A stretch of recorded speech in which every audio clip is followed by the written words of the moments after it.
My parents sold my 11-year-old daughter's antique cello, the one she got from my grandmother, for $87,000 and spent the money on a pool for my sister's kids. When Grandma found out, she didn't cry. She smiled and said, "The cello was." My parents' faces went pale. I knew something was wrong before we even got to the music room. You can smell a renovation the way you can smell a lie. Fresh paint, sawdust, that sharp chemical tang that says someone has spent money they didn't tell you about. Lucy climbed out of the car with her backpack and her music binder and rosin tin, light, because the important part was already inside. Because the actual cello lived at my parents' house in my grandma's old music room. Lived being the key word I didn't understand yet. Lucy had been looking forward to this all day, not in a yay chores way, in a this is mine way. She'd been humming under her breath in the car, tapping rhythms on her knees, already halfway in that focused little world she disappears into when she plays. "Do you think Great-Grandma will be there today?"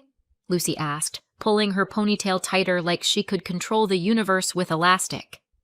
"She's at her place," I said. "Not today. We'll call her later." Lucy nodded, but her eyes stayed hopeful anyway.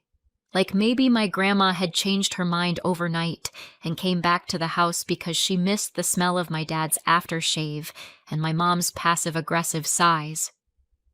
We walked up to the front door. I had a key, not because I'm especially trusted, but because I'm useful. There's a difference. One gets you love. The other gets you access codes and errands. The second I opened the door, I heard it. A muffled whine of power tools somewhere in the background, and the smell, definitely paint, definitely money. Lucy's face lit up. "Are they fixing the music room?"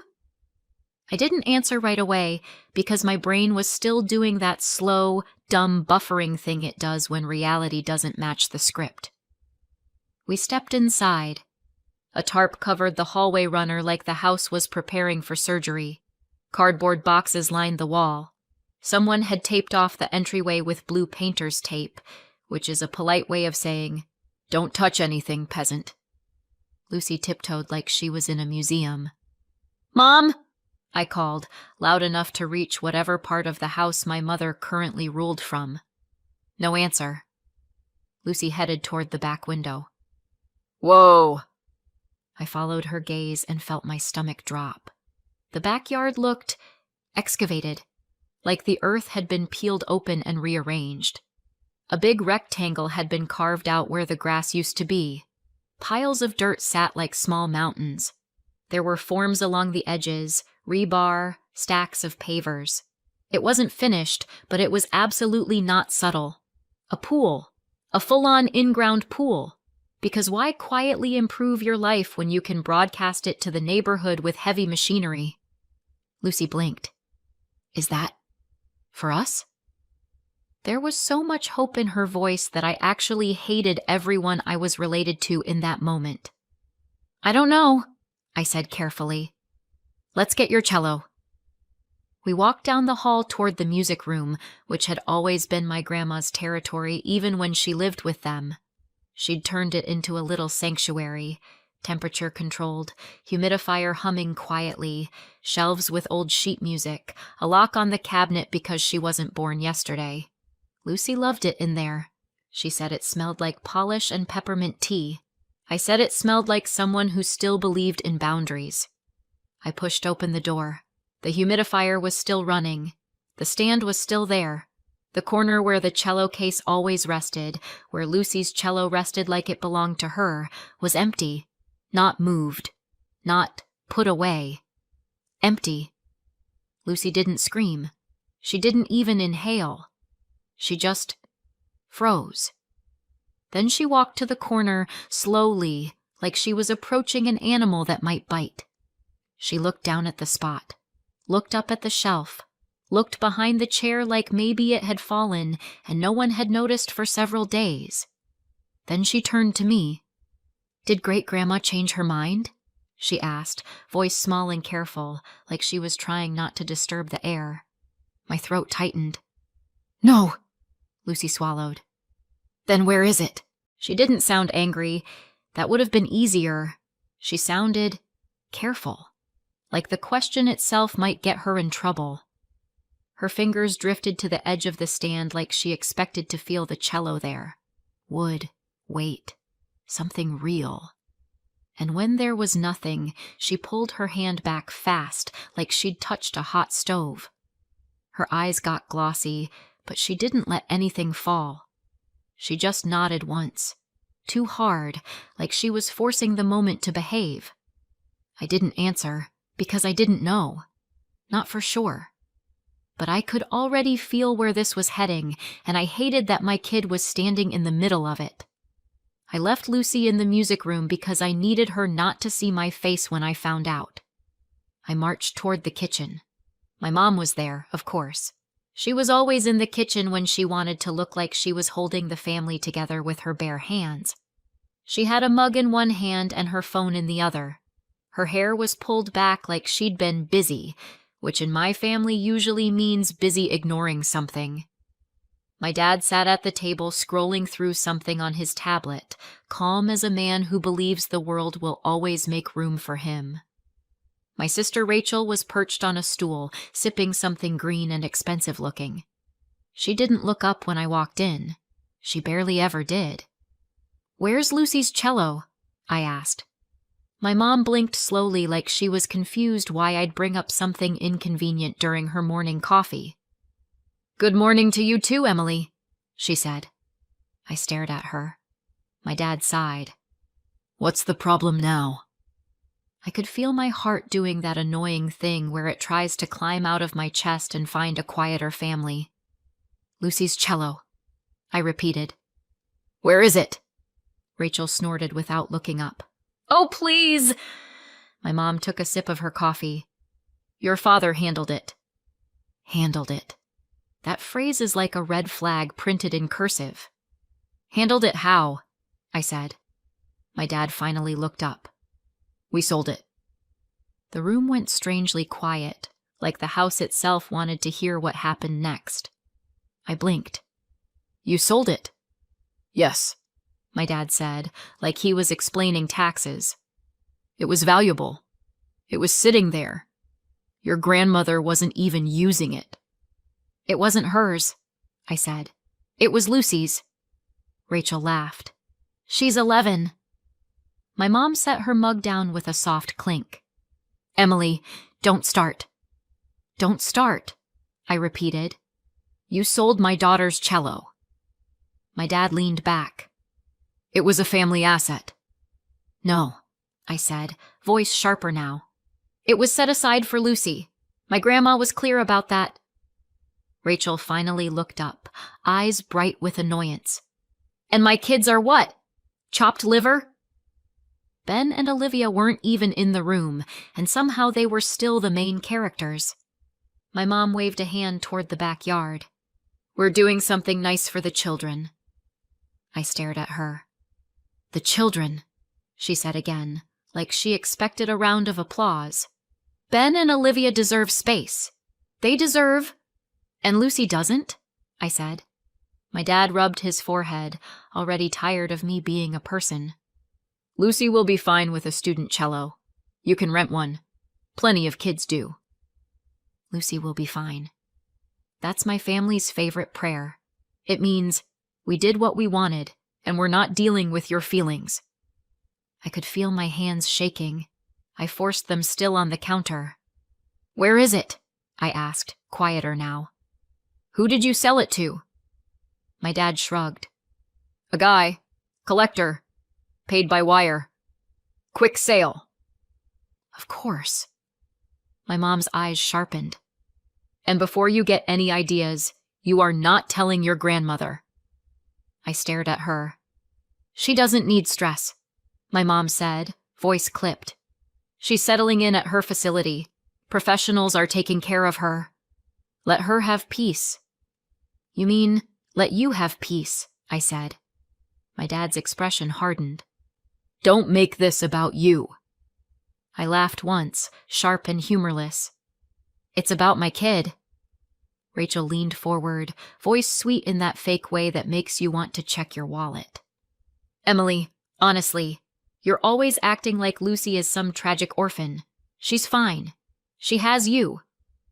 The way she said you made it sound like a punishment. I turned back toward the hall. Lucy was still in the music room, standing in the empty corner like she was waiting for someone to tell her she mattered. I walked back to her, knelt, and took her hands. "We're going home," I said. Lucy nodded without arguing. That was the worst part. She didn't even fight. She just folded, like she'd been trained for this. As we left, my mom called after me.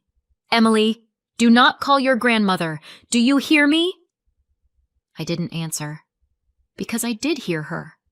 I just didn't care anymore. And that's when I knew I was going to tell my grandma everything. That night, Lucy practiced on the battered student cello her teacher kept for emergencies. It sounded like a cardboard box with strings. Lucy didn't complain. She adjusted her posture like she always did, focused, tried again. And every time the sound came out thin and wrong, she blinked hard like she was trying to hold something inside. I stood in the doorway, pretending I was just casually watching. Like this was normal. Like my kid hadn't just been robbed. Lucy finally stopped and set the bow down. "I can still practice," she said, careful. "It's just harder." "I know," I said. She nodded and stared at her hands. "Maybe great-grandma, maybe she didn't mean for it to be mine yet." I felt something inside me go very still. Lucy had spent weeks at that music room with my grandmother, her great-grandmother, learning in a way I couldn't give her. Not because I didn't love her, because love doesn't automatically come with talent. My grandma had it. Lucy had it too. It skipped me like the universe looked at my family and said, "Let's not put all the gifts in the same basket."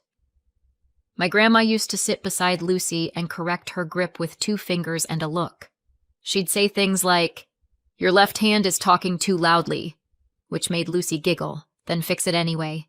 She'd praise her the way kids need praising, specific and honest. Better. That was better.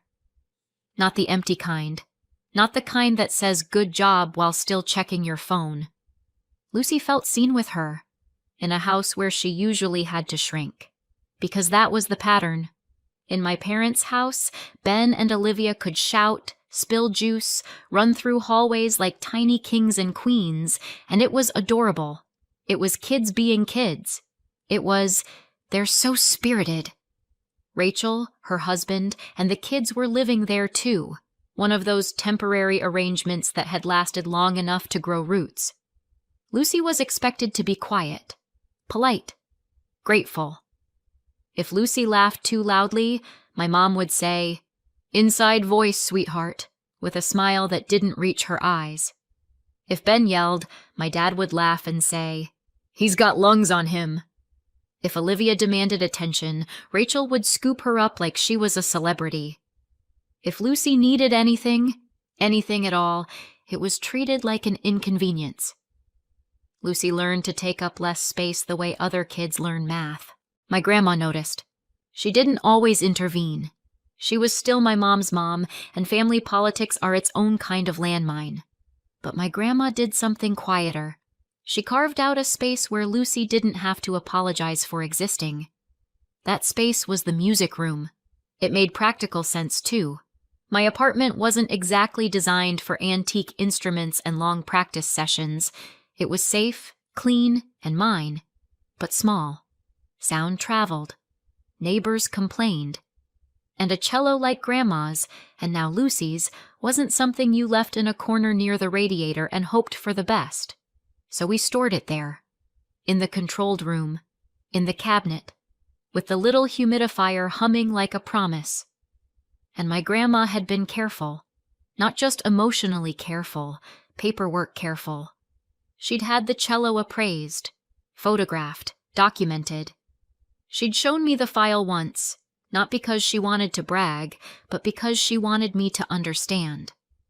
"This is not just sentimental," she'd said, tapping the page. "It's valuable.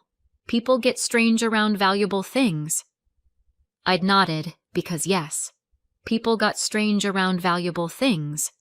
I just didn't think people meant my parents. My grandma had moved out less than a week ago into a place my mom described as perfect and so much safer and so much less stress, which might have been true for my grandma. It was definitely true for my mom, because the move had been preceded by months of comments like, "This is getting hard," and "She needs professional care," and "It's not fair to all of us." All of us meaning my mom, my dad, Rachel, and somehow, never me, the one who actually showed up. My grandma didn't leave kicking and screaming. She left the way she did everything, with a straight spine and a quiet decision. But once she was gone, the energy in the house shifted. The last set of eyes that mattered had left the room, and my family did what they always did when no one could stop them. They took. Lucy went to bed early that night. She didn't ask to call my grandmother. She didn't ask to complain. She hugged me tightly before she fell asleep, like she was holding herself together with my ribs. After she was asleep, I sat at my kitchen table and stared at my phone. I kept thinking about the way my mom said, "Don't tell your grandmother." Not, "Don't upset her." Not really. Don't tell her.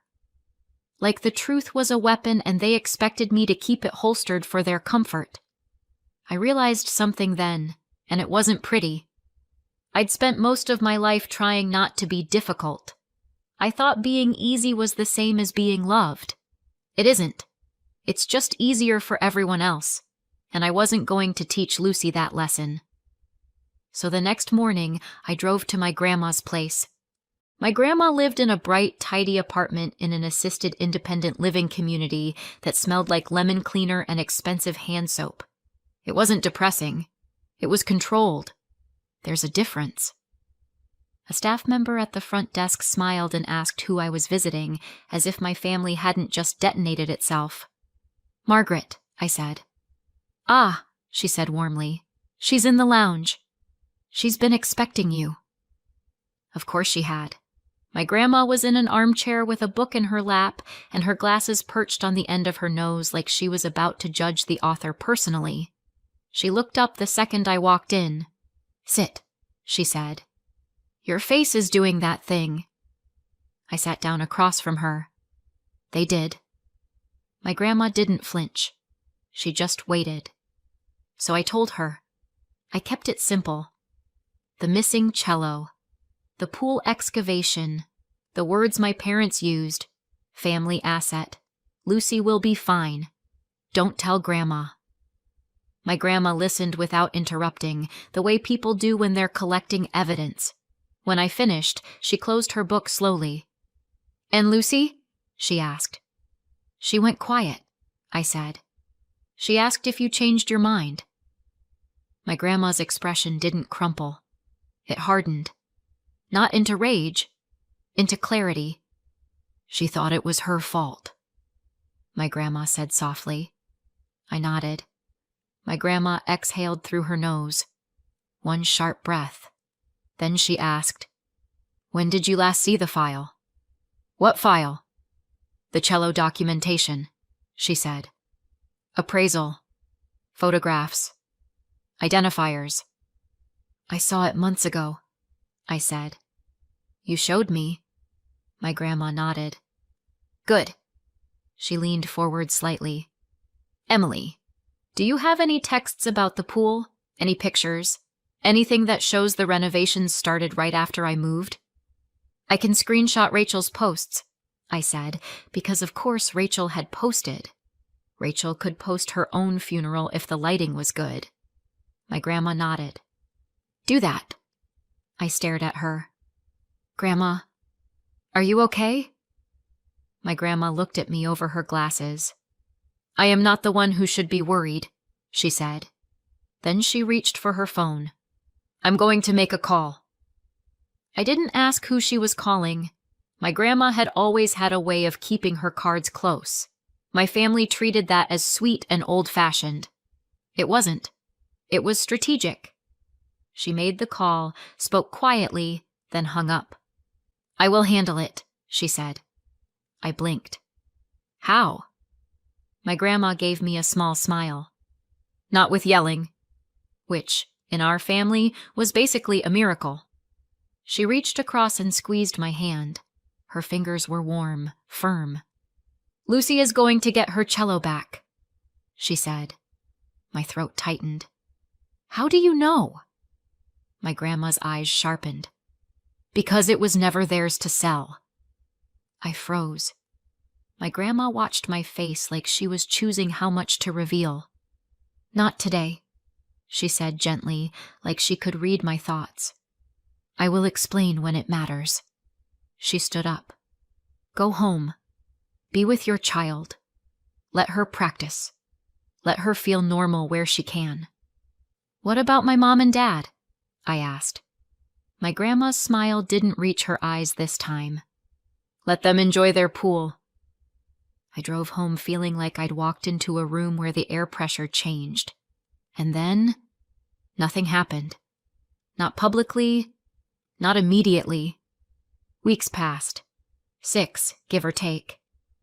Lucy practiced on the student cello, and on a rental we scraped together after her teacher found one at a discount.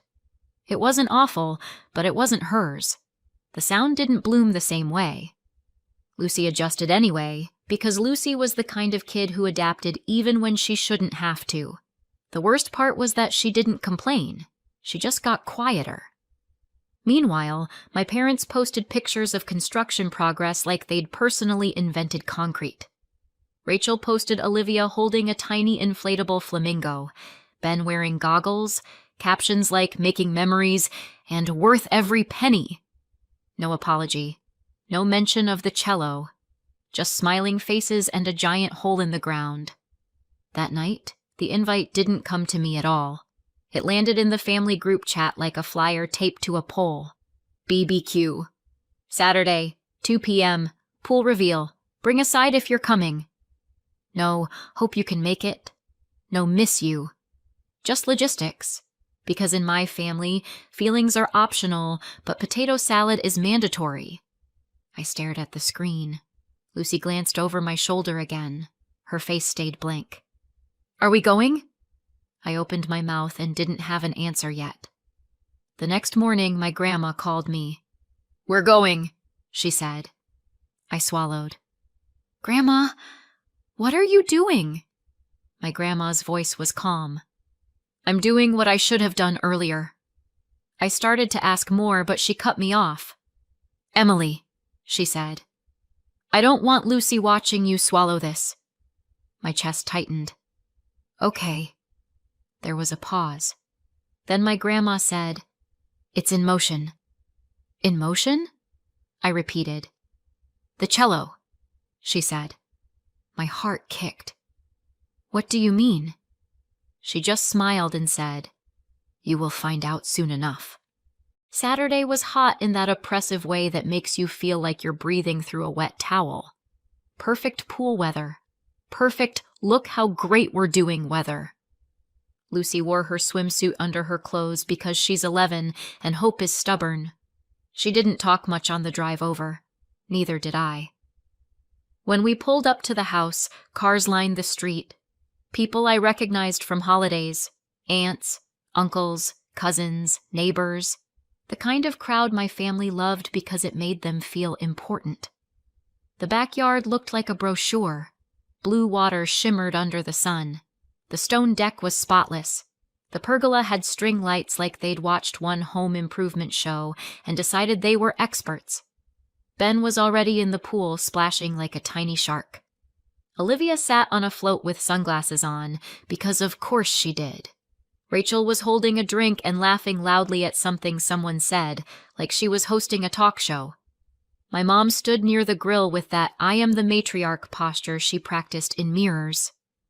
My dad hovered nearby, smiling like a man whose life choices had just been validated by chlorine. And then Lucy and I walked in. My mom's smile flickered. Just a little. Not because she was surprised we came, because she was irritated we had the audacity. "Emily," she said, bright and fake, "you made it." "Hi, Mom," I said. Rachel looked Lucy up and down. "Hey." Lucy nodded politely, quietly, like she'd been trained. Ben cannonballed. Everyone laughed. Olivia squealed. Rachel beamed. Lucy stood beside me with her towel folded carefully in her hands like she didn't know where to put herself. I watched her eyes drift over the pool, over the pergola, over the new loungers, over what her cello had turned into. Lucy swallowed hard. I put my hand on her shoulder. She leaned into it without looking at me. That's when I knew I wasn't here for revenge. I was here because my kid deserved to see what happens when you don't let people take from you and then demand gratitude. My dad clapped his hands. "All right, everyone, food's almost ready." My mom laughed. "And before we eat, we just want to say, this has been a long time coming. We're so happy to finally have a backyard the kids can really enjoy." Applause. Rachel raised her glass. "To family," she said. Applause again. Lucy's fingers tightened around her towel. Then someone said, "Where's Margaret? Isn't she coming?" My mom's smile tightened. "She's busy," she said quickly. Right on cue, the gate clicked. I turned. My grandma walked in. She wasn't in a wheelchair. She didn't look frail. She wore a crisp blouse and slacks, and a calm expression that made the air feel colder even in the heat. Beside her was Andrew, her lawyer and a longtime friend, carrying a slim folder. The backyard went quiet in that way crowds do when they sense a shift, but don't know what kind yet. My mom's face went pale. My dad's smile froze. Rachel's mouth opened slightly, then closed. My grandma stepped forward, eyes sweeping over the pool like she was assessing a poorly done paint job. "Well," she said pleasantly, "you've been busy." My mom forced a laugh. "Mom, this is a party." "I know," my grandma said. "That's why I came." She looked at me, then at Lucy. Lucy straightened a little, like her spine recognized safety. My grandma's gaze softened for a split second. Then she looked back at my parents. "I heard you sold the cello," my grandma said. My mom's lips pressed together. "We didn't want to upset you." My grandma held up a hand. "You didn't want consequences." The word hit like a stone dropped into water. My dad cleared his throat. "Let's talk about this privately." My grandma smiled. And it was not a warm smile. "Oh, Thomas," she said, "you've had plenty of private time." A nervous chuckle rippled through the crowd. Someone shifted their drink from one hand to the other. Someone else pretended to look at the grill. My grandma turned slightly, addressing the backyard the way you might address a room full of people at a small-town meeting. "I won't keep you long," she said. "I know you're here to swim." Rachel snapped. "This is insane!" My grandma ignored her. She looked straight at my parents and said calmly, "The cello was..." Everyone leaned in, even if they tried not to. "Held in trust for Lucy." The silence that followed was so sharp it felt like glass. My mom blinked. "What?" my grandma continued, voice even. "I am the trustee. Lucy is the beneficiary. That cello was not a family asset. It was not yours to sell." My dad stared at her like she'd suddenly started speaking another language. Rachel's face flushed. "You can't..." My grandma's eyes flicked to Rachel. "I can." Andrew stepped forward quietly and opened the folder. My grandma didn't look at him. She didn't need to. She kept her gaze on my parents because she wanted them to feel it. "I documented that instrument," she said. "Appraisal, photographs, serial identifiers, insurance, the works. Because I've been alive a long time, and I've met people." She paused. "Apparently, I'm related to some of them." A few people snorted. Dry humor does that. It slips under the skin while everyone is still deciding if they're allowed to laugh. My mom's voice shook. We didn't know anything about a trust. My grandma nodded. Correct. You didn't. My dad finally found his voice. Where is it? My grandma's smile returned. Safe. Lucy's head snapped up. My grandma looked at her. It was recovered this morning, after Andrew made a few calls and filed the report. Lucy's breath caught. Not a sob. Not a scream. Just a small sound like relief trying to escape. My grandma turned back to my parents. You sold something you did not own. You took the money, and you put it into... She gestured lazily at the pool. This. Rachel snapped. It's for the kids! My grandma's gaze sharpened. Lucy is a kid. Rachel's mouth opened, closed. She looked at Ben and Olivia splashing happily, like she wanted them to be a shield. They weren't. Andrew cleared his throat gently. Margaret, he said quietly. My grandma nodded slightly. Andrew stepped toward my parents and Rachel. I have documents for you. My mom stepped back. No! Andrew didn't raise his voice. He didn't have to. He held out the papers like a waiter offering a check no one wants to see. Notice to vacate, he said calmly. 60 days. My mom stared at the papers like they were poisonous. My dad's face went from pale to gray. Rachel's voice went shrill. You're kicking us out? My grandma tilted her head. You're acting surprised. That's the part I don't understand. My mom's hands shook. Mom, you can't do this. This is my home. My grandma's expression stayed calm. It is the house you live in. The difference in those sentences was a cliff. I felt Lucy press closer to my side. Rachel's eyes flashed. This is because Emily... No, my grandma said, cutting her off.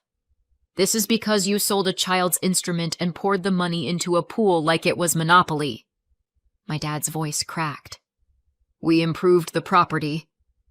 My grandma's eyes narrowed slightly. You improved your comfort. With stolen money. In a house you don't even own. My mom looked like she might faint. The backyard was full of people who suddenly remembered they had places to be. Drinks lowered. Conversations died mid-sentence. Someone's laugh came out too late, then stopped. Lucy whispered, Mom. I looked down. Her eyes were wet, but she wasn't crying. She was holding it in the way kids do when they don't want to make adults uncomfortable. I squeezed her shoulder. Then I looked at my parents, at Rachel, at the pool, at the way they'd built something shiny for Ben and Olivia, and expected Lucy to clap for it. And I said, not loudly, but clearly enough that anyone listening could hear, Lucy isn't second-tier family. My mom's face twisted. Emily? No, I said. I'm not doing this today. Rachel scoffed. So what? Lucy gets everything? I laughed, sharp and dry. She was getting a cello. My grandma took a step toward Lucy. Her voice softened. Sweetheart, you didn't lose it. It was taken. Lucy's lip trembled. I thought I did something wrong. My grandma's eyes flashed with anger so quick it was almost invisible. You did nothing wrong! Andrew held the papers steady. My dad didn't take them. My mom didn't take them. Rachel finally snatched hers like she could rip the reality in half if she tore hard enough. My grandma looked at my parents. 60 days, she said again. You will leave. My dad's voice came out thin. You can't be serious. My grandma's smile was small and cold. Try me. And that was it. Not yelling, not a meltdown, just a line drawn in permanent ink. As the backyard started to break apart, people quietly gathering their things, children being called out of the pool, relatives avoiding eye contact, my mom stood frozen. Rachel's face was red. She hissed something at my dad. My dad didn't respond. Ben and Olivia kept splashing for a few more minutes because kids don't understand adult consequences until the adults force them to. Lucy watched them, then looked at my grandma. "Do I get it back?" she whispered. My grandma nodded. "Yes." Lucy let out a breath I didn't realize she'd been holding for 6 weeks. And I realized something too. My parents' faces had gone pale because my grandma had finally done the one thing my family couldn't survive. She stopped letting them pretend. Lucy got her cello back. It arrived the next day in a hard case that looked like it had traveled through several hands and regretted all of them. My grandma opened it with Lucy like it was a ceremony. Lucy ran her fingers over the wood like she was touching something alive. She didn't say much. She just hugged my grandma so tightly I saw my grandma close her eyes for a second, like she was letting herself feel it now that the danger had passed. My parents, meanwhile, discovered a fun fact about selling something you don't own. People want their money back. The buyer came after them the way you'd expect. Angry, embarrassed, and not interested in my mom's "we didn't know" routine. The words repayment plan entered my parents' vocabulary like a disease. They couldn't pay it all at once. Most people can't, especially not people who pour stolen money into concrete and chlorine. 60 days went faster than they expected. My mom tried bargaining. My dad tried guilt.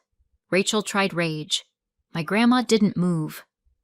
They packed up their life in a house they'd treated like it was theirs and moved into something smaller, something cheaper, something that didn't have a pool. Rachel and her husband didn't end up saving my parents. Not because they couldn't, because they wouldn't. Rachel suddenly remembered how to distance herself when consequences showed up. One minute it was, "we all agreed," and the next it was, "I told you this was a bad idea." Families like mine have a special talent for rewriting history on the fly. Ben and Olivia adjusted. Kids always do. Lucy adjusted too, but in a different way. She started speaking up more. Small things at first. "Actually, I was sitting there." "I don't like that joke." "No, I'm not okay with that." The first time she did it in front of my mom's mouth tightened like she'd tasted something bitter. Good. My grandma updated her plans after everything happened. Quietly. Thoroughly. The way she does. She didn't give speeches about it. She just slid a folder across my kitchen table one evening and said, "Andrew's handling the paperwork. I'm putting the house into a trust. I'll be the trustee. You'll be the beneficiary. So it's protected now, and it's yours in the end." The day they moved out, Lucy and I packed up our apartment. No ceremony, just boxes, keys, and a house that finally felt like it could breathe. The first night we slept there, the house sounded different. No construction, no performative laughter, no heavy footsteps pacing like ownership. Just quiet, the kind that feels earned. Then my grandmother moved back in, this time for real. Not as someone being taken care of, not as an inconvenience managed in a spare room, as the person who belonged there. Lucy helped her unpack like it was a celebration. She carried sweaters and books and that little tin of peppermint tea like each one was a vote for the future. And then, like it was the most natural thing in the world, my grandma sat in the living room while Lucy practiced. No shrine of silence, no tight smiles, no inside voice, sweetheart. Just music, filling a house that finally knew who it was for. When spring came, Lucy auditioned for the regional youth orchestra and got in. But this time, she had her instrument. And something else. Proof. Proof that when someone tried to take her future and build a pool with it, the adults who mattered didn't tell her to swallow it. They showed up. They told the truth. And they made sure she never had to apologize for wanting a place at the table. So what do you think? Did my grandma go too far or not far enough? Let me know in the comments and subscribe for more.